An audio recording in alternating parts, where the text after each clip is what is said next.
ఈరోజు రాష్ట్రం విధ్వంసమైన రాష్ట్రాన్ని మళ్ళీ గాడిన పెట్టాలి. మంత్రులందరం ప్రమాణ స్వీకారం చేశాం. పవన్ కళ్యాణ్ గారు అందరం కూడా చేశాం.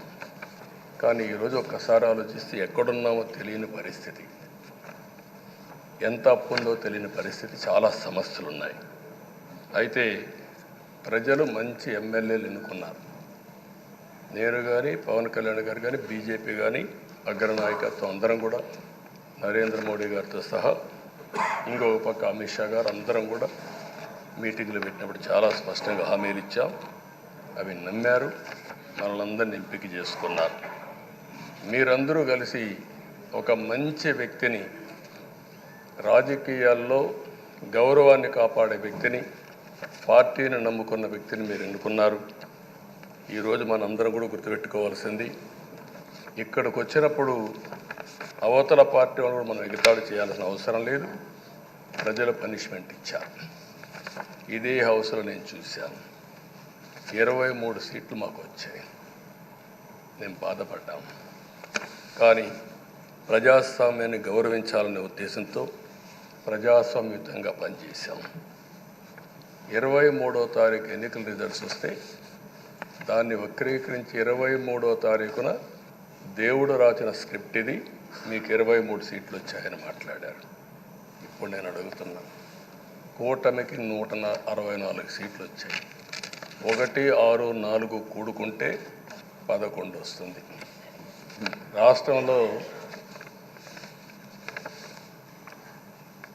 దగ్గర 1631 రోజులు అమరావతి రైతాంగం ఆడబిడ్డలు ఉద్యమం చేశారు.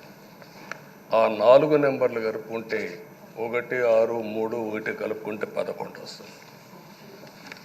అంటే ఇది కూడా భగవంతుడి స్క్రిప్ట్ అయినా కూడా నేను మాట్లాడడం లేదు, నేను కామెంట్ చేయడం లేదు.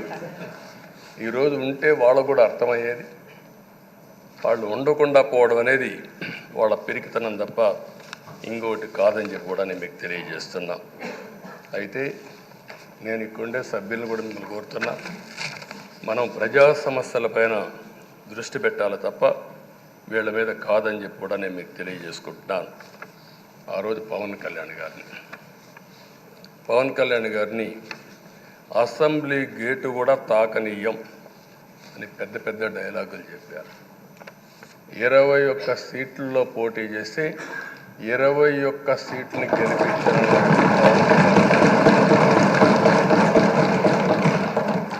వైనాట్ 175 అని చెప్పి 11 కూడా తెచ్చుకోలేని నాయకత్వం. అంటే ఏ విధంగా మాట్లాడారు అనేదానికి ఇది ఒక ఉదాహరణ. ఆ రోజు పవన్ కళ్యాణ్ గారు చాలాసార్లు, నేను కూడా అన్నాను, బయట చాలామంది అభినందించారు.